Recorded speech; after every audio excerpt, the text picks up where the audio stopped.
Hi, I'm Athena, and today I'd like to talk with you about how I use Tumblr to assess my students' understanding level and skill and how to use the rhetorical strategies ethos, pathos, and logos to design and analyze an argument. So ethos is having to do with an author's credibility, pathos has to do with emotional appeals to the audience, and logos has to do with an argument's good reasons. What my students do is they create a two-page word-only argument, and it can be on whatever they want, and then they basically take the text from that Microsoft word-only argument and they migrate it to the Tumblr platform. Here's an example of a student of mine that's done that. All of the text that you see here and throughout her argument, it's her own text. She's cut and pasted it into Tumblr and integrated other modes to make her argument stronger.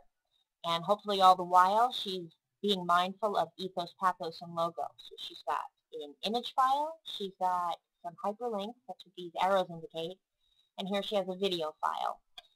So then what happens is I have my students actually switch, and that's the second part of the assignment. So designing the Tumblr argument is part one. Part two is switching with a classmate where they analyze each other's use of ethos, pathos, and logos.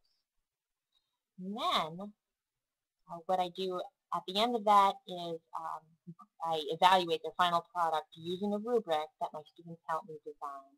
But throughout the process of their argument, I've been giving them feedback. I first give them feedback when their argument is in Microsoft Word, and then after they've migrated it, during that process of building the argument and integrating the different pieces of media, I give them feedback.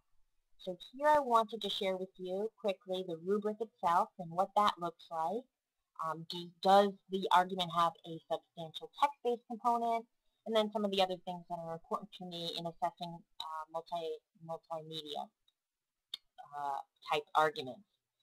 But these kinds of compositions, it's not bulletproof for me. It is very difficult for me to think about the methodology or the kind of tech savvy and look at those things and also merit strong ideas, original ideas.